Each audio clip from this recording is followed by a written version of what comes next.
સ્થાનિક સ્વરાજની ચૂંટણીમાં ટિકિટની મથામણ. નમસ્કાર, હું છું પીનલ. સ્વાગત છે આપનું કરંટ ટોપિકમાં. હવે એક બાદ એક ભાજપ જે છે તે નામોની જાહેરાત કરી રહ્યું છે, પરંતુ ક્યાંક આપણે એ જોઈ શકીએ છીએ કે આ જે ટિકિટની મથામણ છે એ ટિકિટની મથામણમાં ભાજપ માટે ઘણા બધા પડકારો ઊભા થયા હોય તેવું ચોક્કસપણે જોવા મળી રહ્યું છે. ભાજપ હાલમાં અત્યારે ઉમેદવારોના નામ જાહેર ન થાય તે પ્રકારે જ પોતાનું વલણ દાખવી રહી છે. તાલુકા પંચાયતના જે પણ ઉમેદવારો છે તેમના નામ તો જાહેર થઈ ગયા છે, પરંતુ મહાનગરપાલિકામાં આ વખતે ઘણી બધી બેઠકો પર અસમંજસની સ્થિતિ જોવા મળી રહી છે. તો ક્યાંક એ પણ સામે આવી રહ્યું છે કે એક એક બેઠક માટે હવે ફોર્મ તો 70-70 ભરાયા હતા, પરંતુ તેનાથી પણ વધારે હજી પણ નક્કી કરવા માટે પણ એક બેઠક માટે 5-5, 6-6 જે ઉમેદવારો છે તેમાં અસમંજસની સ્થિતિ ભાજપના નેતૃત્વ માટે પણ જોવા મળી રહી છે. ક્યાંક કોઈને ટિકિટ મળે તો કોઈ બીજું નારાજ ના થઈ જાય, તો ક્યાંક કોઈને ટિકિટ મળતા કોઈ બળવાખોરી ના થાય. આ બધું જ સાચવવાનું છે ભાજપને. કોંગ્રેસ પણ પોતાના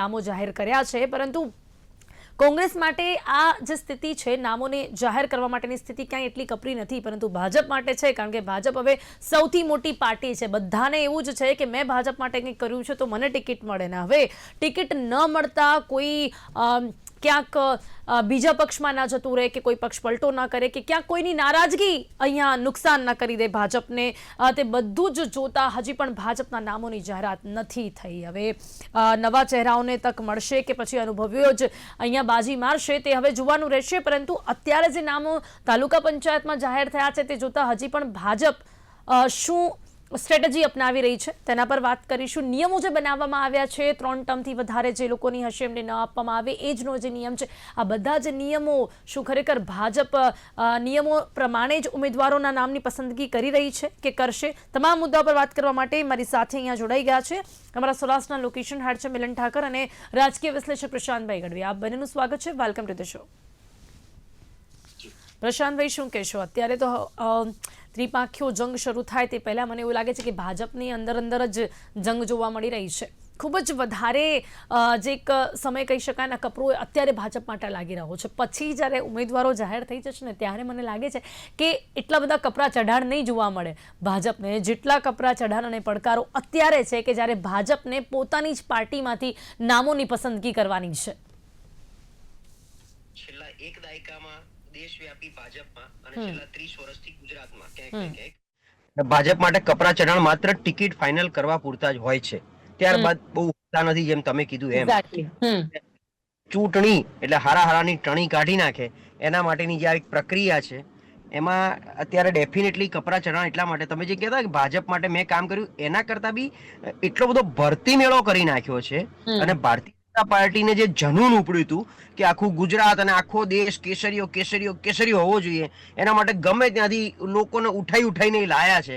કોંગ્રેસમાંથી, આપમાંથી, બીજાથી, ત્રીજાથી. હવે જ્યારે લાયા છે એટલે જેવી જેની શક્તિ, જેવું જેનું કાર્યક્ષેત્ર એ પ્રમાણે ક્યાંક કમિટમેન્ટ હોય. જેમ ગઈકાલે જોયું તો આઈપીએસ મનોજ નીનામાં આટલી બધી આપણે તો ક્યારના ચર્ચા કરીએ છીએ, માપદંડ બનાવ્યા છે 3 ટર્મ, 60 વર્ષ, પરિવાર. તો મનોજ નીનામામાં ક્યાંય ફિટ જ નથી થતા, તો એમને મળી ગઈ ને એમ. એટલે મૂળ વાત ભાજપ માટે આ રીતે કે કમિટમેન્ટ કોંગ્રેસમાંથી આવેલા. હવે આપણે સૌ જાણીએ છીએ કે સંગઠનમાં બી એક હોદ્દો નાનકડો આપે છે કોંગ્રેસમાંથી લાયેલાને, અને ભાજપ વાળાને કશું આપે નહીં તોય મોટો ઉકળતો ચરુ બહાર આવે છે. એટલે એક ડેફિનેટલી એમના માટે બહુ મોટી ધર્મ સંકટ પણ છે, માથાનો દુખાવો છે. બીજું ટિકિટ, આજે અમદાવાદની દ્રષ્ટિએ વાત કરીએ તો કોર્પોરેશનમાં 192 ટિકિટ આપવાની. હવે 48 વોર્ડ પ્રમાણે તમે જોવા જાવ, એક વોર્ડમાં વધારે બધું નહીં, ભૂલી જાઓ તમે, એક વોર્ડમાં 100 કાર્યકરો તો હોય એટલે 4800 કાર્યકર થયા. 4800 માંથી 192 ને ટિકિટ ફાળવવાની છે. કોને? 192 જે આપણે સ્ટ્રેટ હવે જોઈ શકીએ છીએ એવા. ત્યારબાદ જે પ્રદેશના નેતા હોય, સેલના મોરચાના નેતા હોય, જે લોકોને બહુ જ અંદરથી એટલી બધી ઈચ્છા હોય, કેટલાય વર્ષોથી હોય કે એકાદો મારો સારો હોદ્દો ઉપર ફિટ થાય તો હું અહીંયા નીચે એક મારી ટિકિટ માગી લઉં, વત્તા ક્યાંક શિફ્ટ થયેલા હોય, બહુ બધું હોય. ઉમેદવાર એટલે આ મથામણ ચાલે છે. ભાજપે આખી સેન્સ પ્રક્રિયા કરી, જેને અમારા ઘણા બધા વિશ્લેષકોએ કટાક્ષમાં નોનસેન્સ પ્રક્રિયા કીધી છે, કારણ કે હમ, આ માત્ર કાર્યકરોનો એક હમ, આત્મસંતોષ જાળવવા માટેની પ્રક્રિયા કે ભાઈ અમને સાંભળ્યા નિરીક્ષકોએ અમે બાયોડેટા આપ્યો, હું લડવાનું છું કે હું લડવાની છું, આટલા પૂરતું જ આ પ્રક્રિયા કરી છે. મનોજ નીનામાં સેન્સ પ્રક્રિયામાં નહોતા ગયા એટલી મને ચોક્કસ ખબર છે, તો હમ, એમને હમ, ટિકિટ. એટલે આવું બધું બી થતું હોય છે, એના હિસાબે લોકોમાં નારાજગી. બીજું કેવું છે કે છેલ્લા 2-3 વખતથી ક્યાંક ને ક્યાંક જ્ઞાતિગત સમીકરણ, ક્યાંક કોંગ્રેસીને સમાવવાનું સમીકરણ, આપને સમાવવાનું સમીકરણ, એમાં બોલાઈને જે સંનિષ્ઠ કાર્યકરો હોય, જેમ કે મિલનભાઈ હોય, 2-3 ટર્મથી મિલનભાઈને બોલાઈને એવું કહેવામાં આવે કે યાર મિલનભાઈ આ વખતે થોડું સમીકરણમાં સેટ થતું નથી, તમે હમ, આટલું સાચું લો, તમે તો ઘરના છો યાર, તમે તો આપણા મૂળ ભાજપી છો, તમે તો સમજી શકો યાર, તમને તો કહેવાય યાર, એટલે હમ. પ્લીઝ મિલન, નથી આ વખતે તમે જ્ઞાતિમાં બેસતા, નથી જનરલ સીટમાં બેસતા, નથી આમાં બે બંધ ફિટ થતા, એક કામ કરો ને મિલનભાઈ, થોડું આ વખતે, પછી આપણે હજી તો 5 વર્ષમાં ઘણું બધું આવવાનું છે, વિધાનસભા આવશે એ વખતે કંઈક સંગઠનમાં જોઈ લઈશું, એવું હશે તો સાહેબ ને આપણે વાત કરશું ઉપર યાર, કે આવું આમ તમને કંઈક બોર્ડ મેમ્બરમાં કંઈક આપણે મૂકવાની વાત છે, એકાદ કંઈક કમિટીમાં લઈ લઈશું. મિલનભાઈ તમે ઘરના છો, તમને કહેવાય, તમે હમ, મૂળ ભાજપી છો, હમ, હમ, હમ, હમ, હમ. પણ તો ટર્મથી આ તો સમજાય. પ્રશાંતભાઈ કરવું જ પડશે ને, કારણ કે હવે ભાજપ એટલી મોટી પાર્ટી છે, તો જો આ પ્રકારની વાતો કે આ પ્રકારની નાની ઉમેદવારો કે પછી બીજા અન્ય કાર્યકર્તાઓને નહીં આપી, તો ચોક્કસથી એક રોષ જોવા મળી શકે છે, જેથી ભાજપને નુકસાન થઈ શકે છે. અને આ જ તો છે ભાજપ, શામ દામ દંડ ભેદ બધું જ અપનાવવામાં આવે રાજકારણમાં, અને પછી સફળ થાય તો એને સફળ પક્ષ પણ કહેવાય. અને એટલા માટે આપણે કહીએ કે ક્યાંક આટલી મોટી પાર્ટીમાં આ બધું તો કરવું જ પડે.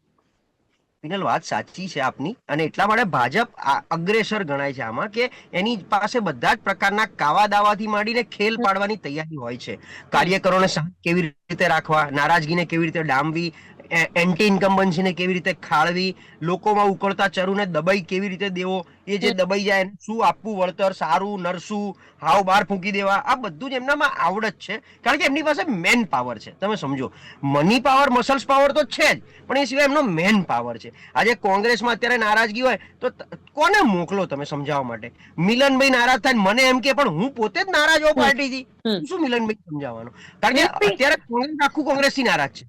જી જેમ જી જી જી. અત્યારે પ્રશાંતભાઈ જે વાત ભાજપ. કરી રહ્યા છે, તો ઓવરઓલ બધે જ આ પરિસ્થિતિ છે. સૌરાષ્ટ્રમાં શું સ્થિતિ છે? અહીંયા જામનગર અને ભાવનગરમાં પણ ક્યાંક હવે જૂના જોગ્યોને પડતા મૂકીને નવા ચહેરાઓની પસંદગી ને સેફ ગેમ માનવામાં આવી રહી છે. શું લાગે છે આપને, જોખમી દાવ છે? સૌરાષ્ટ્રમાં શું પરિસ્થિતિ છે? રાજકોટમાં કોઈ વોર્ડ જે અત્યારે ચર્ચાનો વિષય બન્યા હોય, શું પરિસ્થિતિ જોવા મળી રહી છે? ચોક્કસ પ્રશાંતભાઈની વાતને જ હું આગળ તપાવવા માંગીશ. રાજકોટની વાત કરીશ. 72 બેઠકો છે, પરંતુ 1000 થી વધુ અહીંયા જે કહી શકાય કે દાવેદારો છે.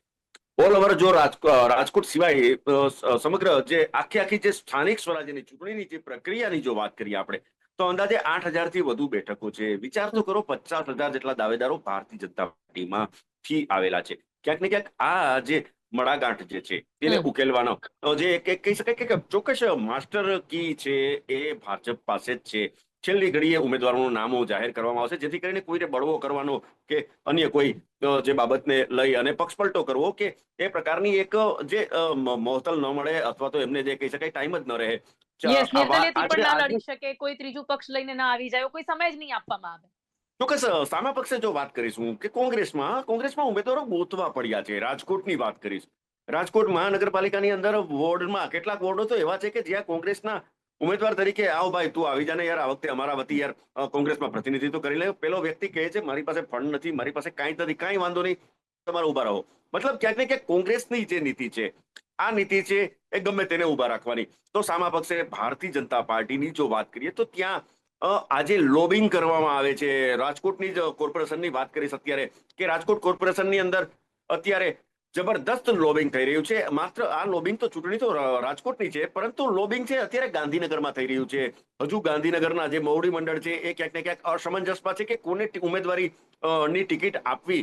આ એક મોટો પ્રશ્ન અત્યારે યક્ષ પ્રશ્ન જે કહી શકાય છે એ અત્યારે ભાજપમાં છે. પરંતુ ભાજપ છે એ અંતે જે કહી શકાય મડાગાંઠને ઉકેલી લેશે. આવતીકાલે રાજકોટમાં તો એટલી પણ તૈયારી થઈ ચૂકી છે કે આવતીકાલે સવારે 8:30 થી 9 કલાકે તમામ જે ઉમેદવારો છે એ અહીં બહુમાળી ચોકમાં એકત્ર થશે અને ત્યાં એક વિશાળ જનસભા સંબોધવામાં આવશે ને ત્યારબાદ તમામ ઉમેદવારો છે એ ઉમેદવારી ફોર્મ ભરવા જશે. મતલબ ક્યાંક ને ક્યાંક મેં આપને જણાવ્યું તેમ ભાજપની સ્ટ્રેટેજીની જે માસ્ટર માઇન્ડ જે કહી શકાય કે સ્ટ્રેટેજી, તેમનું એક તો માઇક્રો પ્લાનિંગ, તેમનું જે આયોજન હોય છે, આ આયોજનને લઈ અને અનેક જે ચોક્કસ અત્યારે મડાગાંઠો ચાલી રહી છે, અત્યારે તાલુકા ખેંચતાણ ચાલે છે. પંચાયતમાં જે નામો જાહેર થયા છે, જેમ કે પછી પાટણ છે, નર્મદા છે, અમદાવાદ જિલ્લા અને પાલિકા પંચાયતો છે, તેમાં જે નામો ભાજપે જાહેર કરી દીધા છે, મહાનગરપાલિકાને વાત કરતા આપણે જોઈએ તો જે નામો બહાર આવ્યા છે, કદાચ આપણે તેનું વિશ્લેષણ કર્યું હોય તો શું જોવા મળી રહ્યું છે? શું ભાજપે બધા જ નિયમોનું પાલન કર્યું છે ખરી? શું કોઈ પણ 3 ટર્મથી વધારે લોકોને ટિકિટ નથી આપવામાં આવી? શું વિશ્લેષણ જોવા મળી રહ્યું છે? બધા જ નિયમો ચોક્કસ જોવામાં આવ્યા છે? પિનલ, ભાજપે સ્ટ્રેટેજી તો ઘડી છે, પરંતુ આ સ્ટ્રેટેજી ઉપર પોતે કેટલા જે સક્ષમ રહ્યા છે, ખરા ઉતર્યા છે, તે પણ એક મોટો પ્રશ્ન છે. કારણ કે જો જોવા જઈએ તો અત્યાર સુધી જિલ્લા પંચાયતની બેઠકોની ફાળવણી હોય, તાલુકા પંચાયતની બેઠકોની ફાળવણી છે, મહાનગરપાલિકાને બાદ કરીએ તો નગરપાલિકાઓ, અનેક નગરપાલિકાઓ જે સૌરાષ્ટ્રની અંદર છે, ત્યાં પણ જે બેઠકોની ફાળવણી કરવામાં આવી છે, ચોક્કસ ક્યાંક ને ક્યાંક ધારાધોરણો રાખવામાં આવ્યા છે. આ ધારાધોરણો મુજબ અમલવારી કરવામાં આવી છે, પરંતુ આ રેશિયો જોવા જઈએ તો 60-40 જેવો દેખાય છે અત્યારના તબક્કે.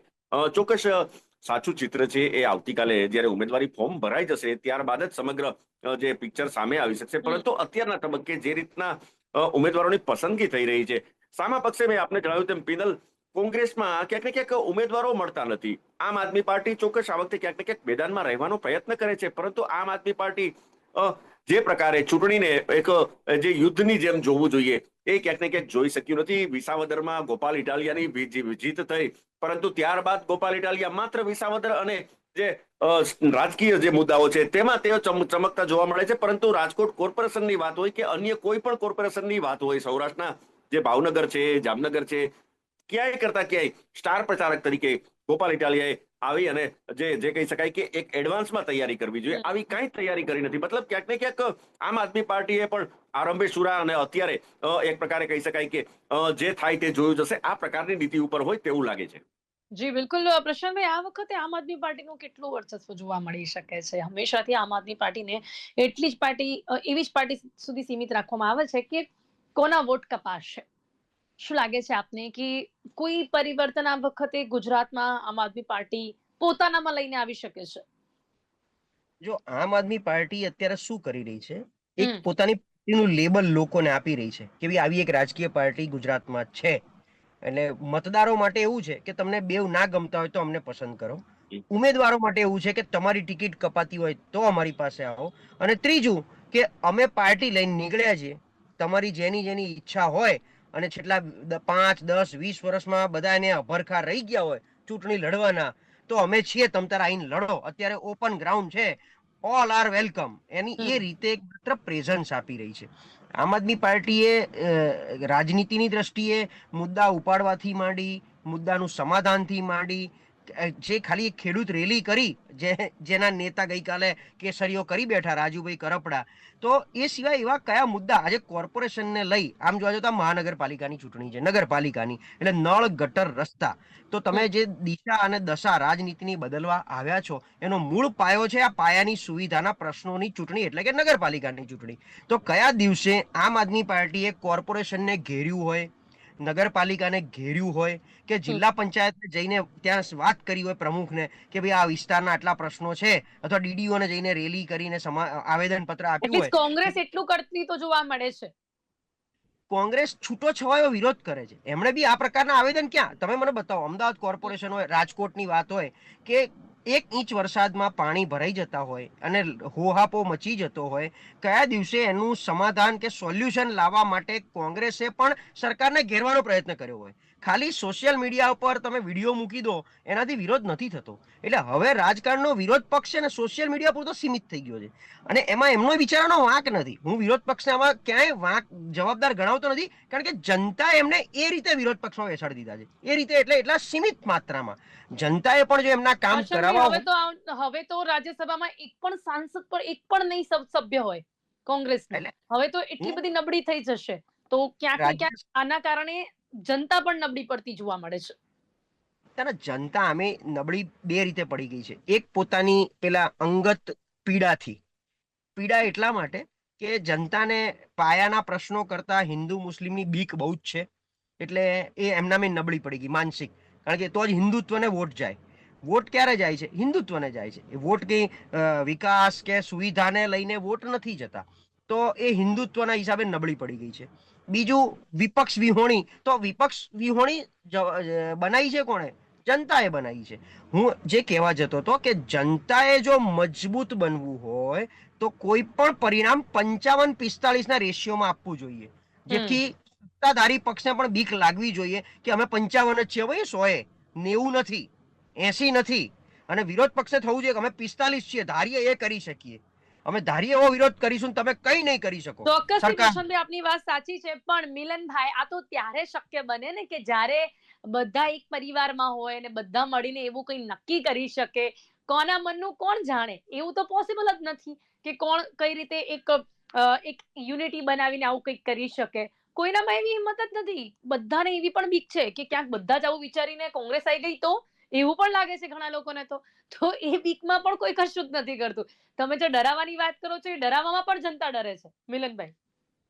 પિનલ, જે તમે વાત કરી છે એ જ વાતને આગળ તપાવીશ.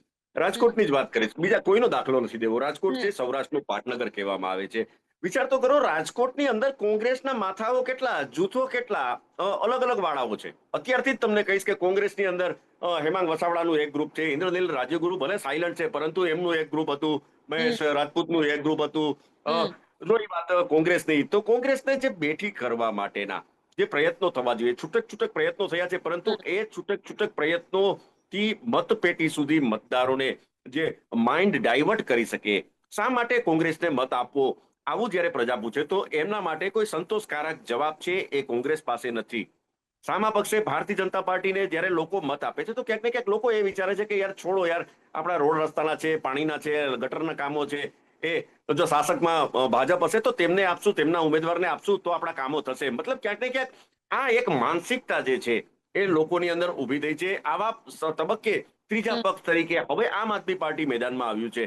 આમ આદમી પાર્ટીએ ચોક્કસ પ્રયત્ન કર્યા છે, ગયા વખતે પણ પ્રયત્ન કર્યા હતા, આજથી 5 વર્ષ પહેલા. પરંતુ 5 વર્ષ પહેલા પરિણામ શું આવ્યું હતું? શૂન્ય આવ્યું હતું. આ વખતે ફરી એક વખત કસરત કરે છે આમ એ તો આદમી પાર્ટી. અને મિલનભાઈ, જામનગરનું શું સ્થિતિ છે? કારણ કે ત્યાં હકુબા જાડેજાનું ફેક્ટર જે છે હંમેશા અસરકારક રહેતું હોય છે અને નવા ચહેરાઓની પસંદગીની વાત છે, તો ત્યાં આગળ અત્યારે આ ફેક્ટર પર કેટલું કામ જોવા મળી રહ્યું છે અને શું અસરો જોવા મળી રહી છે? પિનલ, જામનગરની વાત કરીશ કે જામનગરમાં આમ તો ફેક્ટરો ત્યાં લોકલ લેવલે મુખ્ય 3 ફેક્ટરો છે, ભાજપ, કોંગ્રેસ અને આમ આદમી પાર્ટી. પરંતુ અત્યારની જો વાત કરીએ આપણે, મેં તમને કહ્યું શાસક પક્ષમાં કોણ હતા તો કે ભાજપ, ઉપરથી માંડી અને નીચે સુધી કોણ છે તો કે ભાજપ છે. આવા તબક્કે પ્રજાએ કોને પસંદ કરવા કે જેથી કરીને પ્રજાકીય વિકાસના કામો થાય છે? લોકોને ક્યાંક ને ક્યાંક એક ભય એ પણ છે કે જો વિપક્ષને આપણે શાસક તરીકે બેસાડી દેશું ને ક્યાંક ને ક્યાંક આપણા સાવ કામ નહીં થાય તો, મતલબ આ પણ એક મોટી બીક જે છે એ અત્યારે મતદારોની અંદર છે. બીજી તરફ વિપક્ષ ક્યાંક ને ક્યાંક છૂટો છવાયો છે. આમ આદમી પાર્ટીમાં પણ ક્યાંક ને ક્યાંક આ પ્રકારની પરિસ્થિતિ છે. અત્યારે પરિસ્થિતિ સૌરાષ્ટ્રની અંદર જોવા જે મળે છે એનો સ્પષ્ટ અને એક લીટીનો જવાબ કહીએ તો ભાજપમાં પક્ષ લડે છે, જ્યારે વિપક્ષ, એમાં કોંગ્રેસ હોય કે આમ આદમી પાર્ટી હોય, ત્યાં પક્ષ નથી લડતો, ત્યાં માત્ર ઉમેદવારો ચૂંટણી લડે છે. આ ઉમેદવારો પોતાના જેટલું જોર છે એટલું તેઓ મેદાનમાંથી મતો કાઢી શકશે. પરંતુ સામા પક્ષે જો વાત કરીએ તો ત્યાં એક સિસ્ટમ, એક ભાજપ, એક પક્ષ લડતો હોય છે. મતલબ ક્યાંક ને ક્યાંક લોકો પક્ષને પસંદ કરે કે વ્યક્તિને પસંદ કરે. Yes, this is the point Prashantbhai. આ જ છે કે જો કોઈ પણ ઉમેદવારની પસંદગી થાય ને તો એ ઉમેદવારમાં એ વિશ્વાસ પહેલાથી જ હોય છે કે જો ભાજપમાંથી લડીએ છે તો જીત તો નક્કી જ છે. ખાલી લડવાનું ત્યાં સુધી જ છે કે આપણને ટિકિટ મળી જાય. પણ આ ઉમેદવારો માટે તો સારું, પણ જનતા માટે કેટલું સારું? અને જનતાને એમાં સમજવાની જરૂરિયાત છે કે તમારા ત્યાં રોડ રસ્તાની સુવિધા છે, તમે ઈચ્છો છો, એમાં જો વ્યક્તિ એવું છે જે તમે પસંદ કરવાના છો, એ તમને સાંભળશે. એ આપણે સમજાવીને પણ થાક્યા, પણ નહીં થાય આવું, કારણ કે આપે કહ્યું કે ઘણા નેશનલ મુદ્દાઓ છે એ જ હંમેશા હાવી રહેશે. પ્રશાંતભાઈ, ના, એટલે ભાજપ તો સ્પષ્ટ કહે છે કે અમને એક કમળ અને નરેન્દ્ર મોદી, આ એના ચહેરા ઉપર મત આપજો. સ્થાનિક ધારાસભ્ય, સંસદ સભ્ય, એના આધારે લોકો ચૂંટણી લડતા જ નથી. એટલે એમને તો નરેન્દ્ર મોદી અને એ જે વિકાસ કરીને આપે એની ઉપર જ નિર્ભર છે એ લોકો. એટલે સ્થાનિક વાળા બી વિકાસ કરવા માટે સક્ષમ નથી એવું એ સ્પષ્ટ કહે છે. એ મોદી સાહેબ ધારશે એ વિકાસ થશે, બીજો કોઈ વિકાસ નહીં થાય. એટલે આપણે જે કહીએ છીએ ક્યારના કે ભાજપમાં માત્ર એકવાર ટિકિટ લાવવાની હોય છે, પછી તો બધું ઓટોમેટિક. અને બીજું, ટિકિટ લાવવા પૂરતું જ આપણું કામ છે, પછી કામ કરવાનું જ નથી, પછી ઘેર બેસવાનું છે. આપણે જે કહીએ ને કે ખાલી લાવવાની છે, એટલે એ બી એવું સમજે છે જે કાર્યકરો ટિકિટ લઈ આવે છે એવું સમજે છે કે ભાઈ અમારું કામ છે ખાલી ટિકિટ લાવવું, પછીનું કામ તો મોદી સાહેબને કરવાનું, અમારે ક્યાં કરવાનું છે, એટલે અમે ઘેર જઈને સુઈ જઈશું. પછી આપણે જે બોર્ડ મારીએ છીએ ને 5 વર્ષ કોર્પોરેટરો દેખાયા નથી, ખોવાઈ ગયા છે, એનું કારણ આ છે કે એમને ખાલી ટિકિટ લાવવાની હોય છે. અને જનતાએ પણ એ રીતે જ મેન્ડેટ આપી દીધો કે ભાઈ તમ તાર કશું કરતા નહીં, અમને તો મોદી સાહેબ વાલા છે અને અમે તો પણ મોદી સાહેબ પ્રશાંતભાઈ, આ બધા ફેક્ટરમાં ભાજપ ઉમેદવારોની પસંદગી માટે શું ખાસ જોઈ રહી છે જેના કારણે હવે સમય લાગી રહ્યો છે? આપણે જોઈએ છે કે અત્યારે આપણને કઈ જ અંદાજો નથી આવી રહ્યો, જેનું નામ વધુ સંભળાશે એની ટિકિટ કપાઈ જશે, એકદમ સરપ્રાઈઝ પણ મળી શકે છે. શું નામ અંદરો અંદર નક્કી હશે? કેમ સમય લાગી રહ્યો છે? આટલા વર્ષોમાં પહેલી વાર આટલું સાયલેન્ટ આ લોકો પાર્લામેન્ટરી બોર્ડ ચલાવી રહ્યા છે. નહીતર તો ત્યાં બાર ટોળા હોય, રૂમર્સ આવે, ઘણા બધા સ્પેક્યુલેશન આવે, આને ફોન આવી ગયો, આને કમિટમેન્ટ આપી દીધું, ફલાણા શહેર પ્રમુખે આને કહી દીધું. કારણ કે પહેલા શું હતું, જે હોદ્દા પર બેઠેલા કદ્દાવર નેતાઓનું પોતાનું એક વજન હતું, જે અંદર જઈને વાત કરી શકતા હતા અને બહાર આવીને મેસેજ કન્વે કરી શકતા હતા. હવે જે બેસાડ્યા જે બધા આપણે સૌ જાણીએ છીએ, મહામંત્રી હોય, પ્રમુખો હોય, શહેર પ્રમુખ હોય, એમનું પોતાનું કશું ચાલતું નથી. એ લોકોને માત્ર એક સ્ટેમ્પિંગની જેમ એક હોદ્દો ભર્યો છે, ફ્રેમ ભરી છે એ લોકોની, એટલે એ બીજું કોઈ કમિટમેન્ટ ના આપી શકે. વત્તા જગદીશભાઈએ ઘણી રીતે આડકતરી રીતે કહી દીધું છે કોઈએ કોઈ ભલામણ કરવી નહીં, મેરિટ વાળાને ધ્યાન આપશું, આમ છે તેમ છે. પણ હવે તકલીફ એવી થઈ કે એક વોર્ડમાં છેલ્લા 10 વર્ષમાં લોકોએ ભાજપ માટે એટલું બધું કામ કરી લીધું છે, કેસરિયા કરીને કે ખેસ પહેરીને સોસાયટીએ ફરીને.